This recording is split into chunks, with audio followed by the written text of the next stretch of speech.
Gusto mo bang mag-bakery business pero hindi mo alam kung paano sisimulan? Ano kaya ang unang gagawin para maitayo na ang iyong bakery business? Halina at manood tayo ng video at sabay tayong matuto.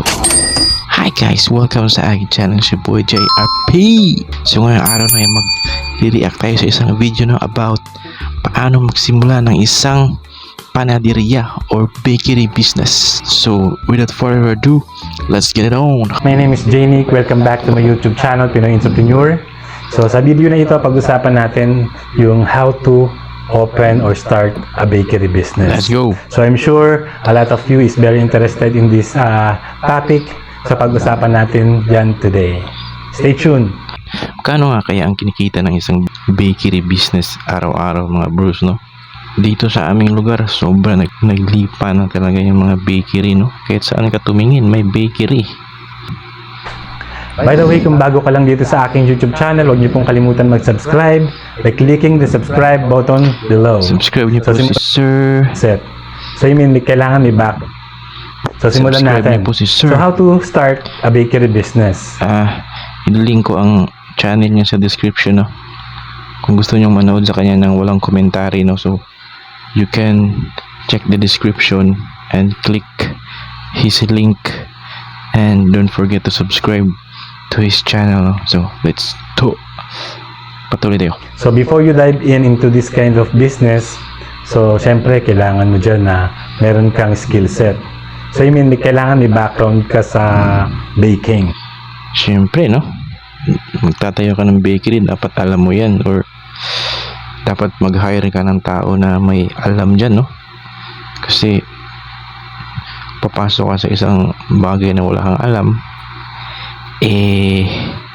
medyo mag-fail tayo. So yun, no?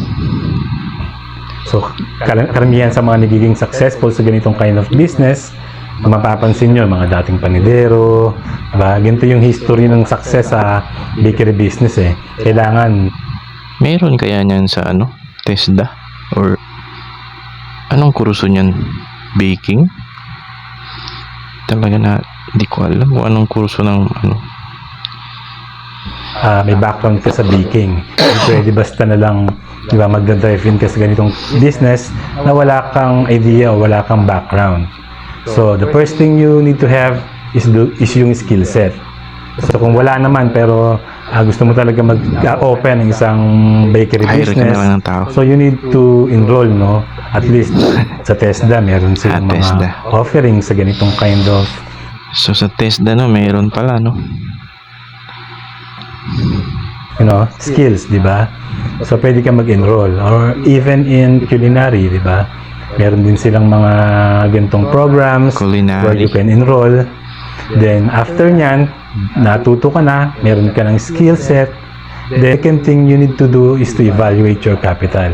So kung magtatayo ka na ng negosyo, so, kano kaya, kasi yung bigasan 100k, yung barbershop 100k, itong bakery baka mas malaki to.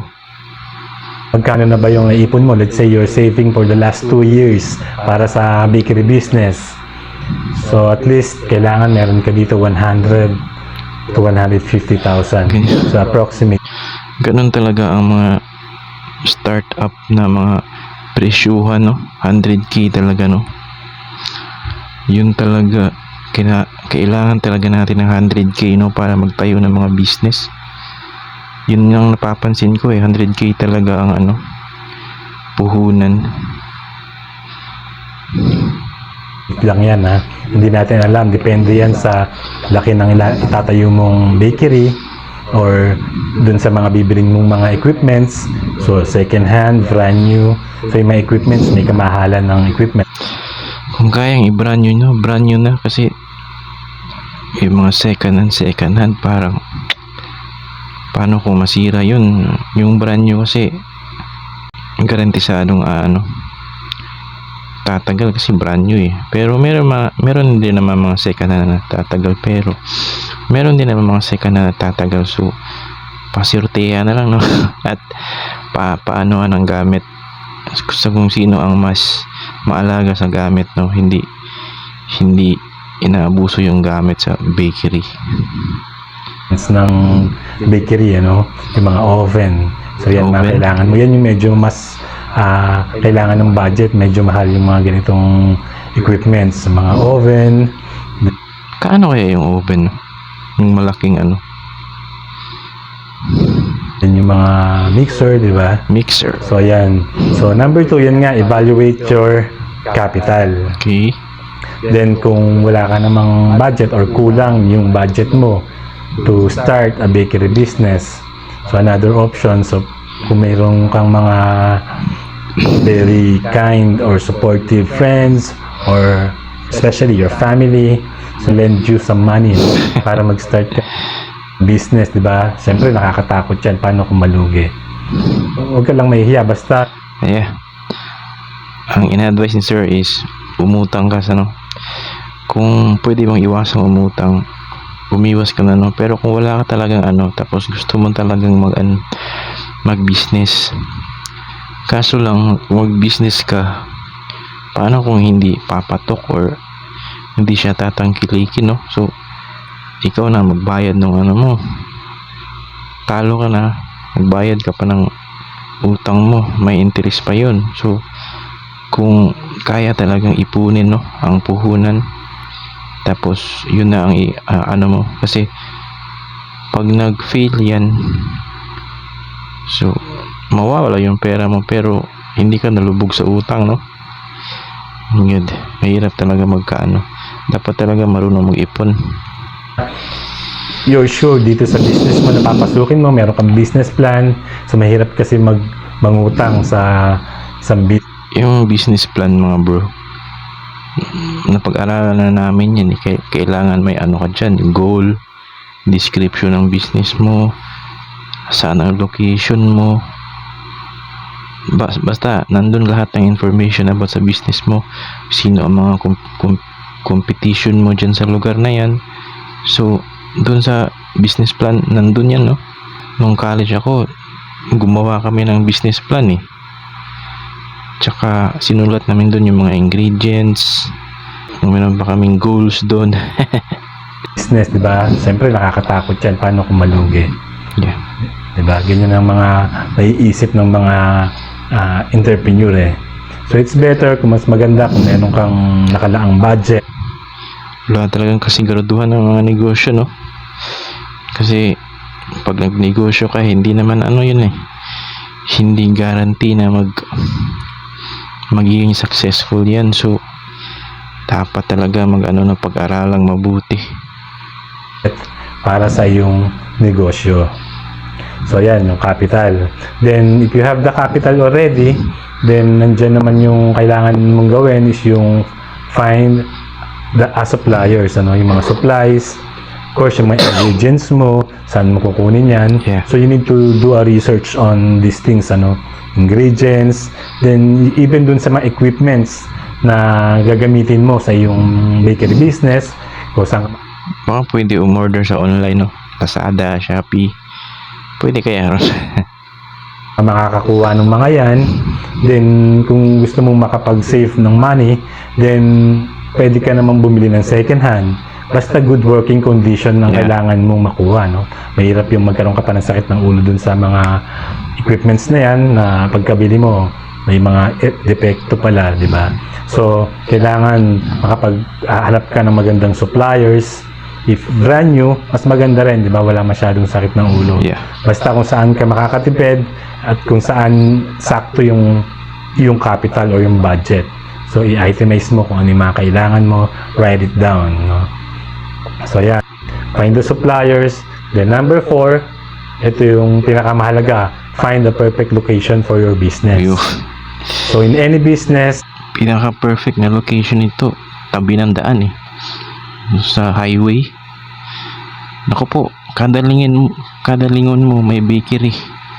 Diyan talaga ang mga ano, target location nila, kasi yung mga sasakyan ano lang eh, hinto lang sa tapat tapos bili ng ano, tinapay. So diyan sa malapit sa daan no. itong location ang isa sa pinakamahalaga. So kailangan talagang makakuha ka ng pwesto na madami yung foot traffic, yung malaki yung community, then maraming tao talaga. Let's say sa mga terminals, transportation terminals, sasakayan ng mga jeepneys or tricycles. So yan, dyan mo mapapansin yung mga bakery business sa maraming tao. Yeah.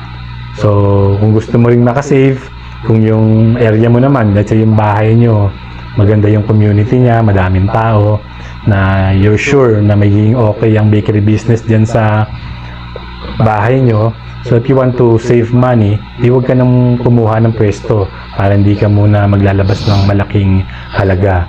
Doon ka mag-start. Oo nga, no? Kung ang iyong bahay ay nasa makakatipid ka nun Maswerte talaga yung ang mga bahay nila malapit sa mga daanan or malapit sa maraming tao, Tiangge.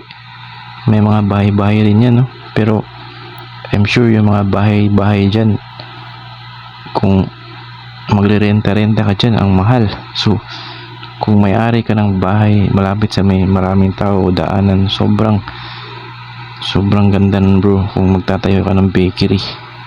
Gaya ng sabi ni sir, Start sa bahay nyo, then okay naman yan. So, yan, yung find the perfect location. So, tandaan nyo lang, kailangan lang sa location ng bakery, malapit sa schools, malapit sa mga terminals, sa transportation, yung foot traffic niya, mataas, madami. So, yan ang perfect location for this kind of bakery business. Then, number 5, secured your permits. So, ano yung mga permits mo kung magre-register kailangan talaga may permit para walang huli. ka ng business. Of course, punta ka, go over to DTI, So, kung ano yung pangalan ng bakery business mo, ano yung i-register mong business name. So, yan, punta ka sa pinakamalapit na DTI office sa inyong lugar. Then, kung ano pa yung mga kailangan mong requirements, of course, pupunta ka din dyan sa inyong city hall. So, after nyan, guys, so kung ready to go ka na sa iyong business, huwag mo lang kakalimutan na yung ibang mga tips dyan. So, kailangan innovate ka ng mga products mo. So, you do your research, Siyempre, may mga competition kasi. Dapat madami kang klase ng tinapay, German bread, French bread, ensaymada, mamon. Naku po, ang dami niyan. Dapat talaga marunong ka mag-bake lahat niyan Cake. Yung cake na putok, star bread, Spanish bread. Dami yan. Ganitong kind of business. So, alamin mo yung takbo ng negosyo ng yung mga competition. Ano ba yung mga lalakas na products, yung mga tinapay, ano bang mga tinapay ang kailangan mong ibenta. Let's say sa umaga, yung mga pandesal, ano bang mga ingredients ang kailangan mo, anong flavor. Kaya napakaraming klase ng mga breads mga ubi na pandesal. Ubi pandesal? Maganda, kaya mas maganda nga if ever na magkaroon ka ng mga background sa baking, sa pastries, para medyo makapag-innovate ka ng mga new products. So, yun lang guys. I hope na maging... So, yun lang guys, Medyo marami tayong natutunan kay sir, Dapat pala pag, pumasok ka sa ganito mga business, dapat meron ka rin background, Or kung wala ka talaga idea sa mga ginagawa mo, dapat mag-hire ka ng someone, may alam makapag-advise sa iyo ba or na pumasok sa mga ganitong negosyo dapat may alam ka talaga sa baking. Sabi ni sir, pwede ka namang mag-aral sa TESDA, something like that, para may konti tayong alam sa pasikot-sikot ng pagbe-bake, So medyo marami tayong nakuha info sir, So subscribe niyo ang channel ni sir at like this video at subscribe din sa aking channel. So yun lang guys, next video ulit.